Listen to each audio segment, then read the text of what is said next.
was home recently, I met with the agents leading the Tampa office of the FBI, and I saw what they're focused on in my community: stopping drug traffickers, rescuing children from exploitation, fighting cybercrime, protecting us from acts of terrorism, foreign and domestic. And I know from my time as a federal prosecutor and a judge that this work by the Bureau doesn't make headlines, but it is happening every single day.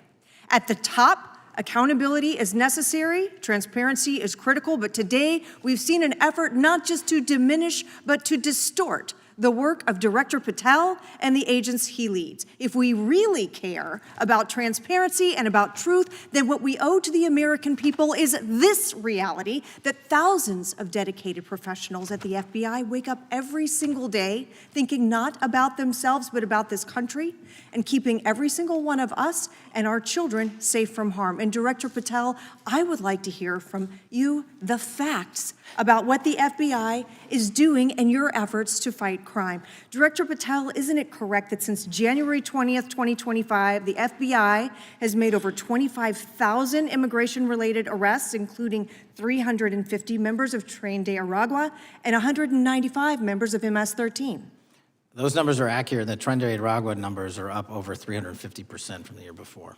And during that same period, hasn't the FBI seized over 66,000 kilos of cocaine, 6,000 kilos of meth, and 1,500 kilos of fentanyl?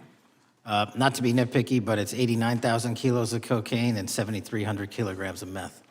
And isn't it also true that the FBI Tampa Division's Panama Express Strike Force specifically seized nearly 67,000 kilos of cocaine valued at more than $1.6 billion from illicit maritime vessels? One of our best operations out of the Port of Tampa, and I was down there in South Florida when Panex did their work.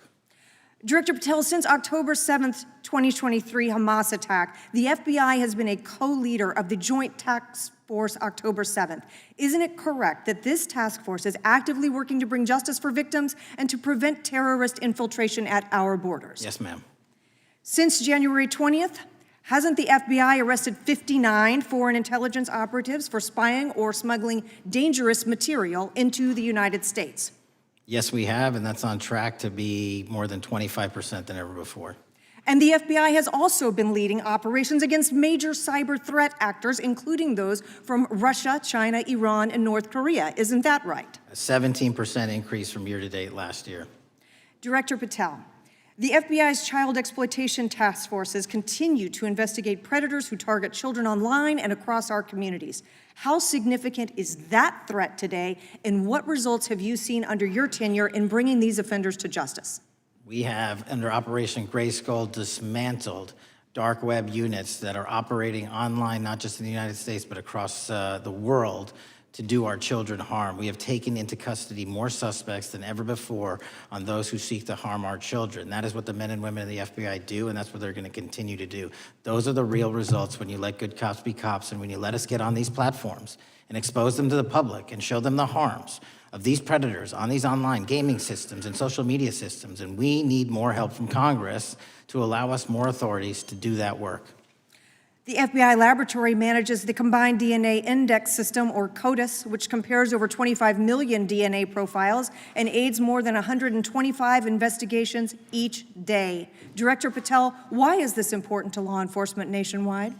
All of law enforcement relies on our CJIS operation out of West Virginia. And what that does is allow 19,000 agencies to come in and say, hey, does this guy have a criminal history? Hey, is this an illegal firearm? Do we have a DNA hit like we did in these recent assassinations? That's what the FBI brings to bear, because local and state law enforcement agencies just don't have that capability, and we're doing it 24/7, 365. CJIS does not close for 1 minute.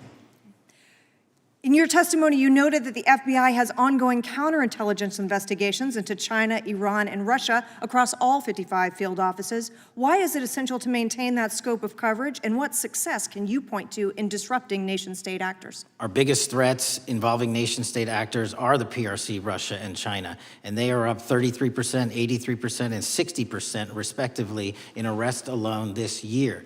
Those nation-state actors wish to do harm in our infrastructure, our critical infrastructure infrastructure system, our energy, our water supply, and also go after and target individuals and senior citizens and take their money through online pig butchering schemes, which we've exposed in Cambodia by way of the CCP. This is groundbreaking work that the American public should be seeing that their FBI is doing, and I'm happy to have the opportunity to report on it.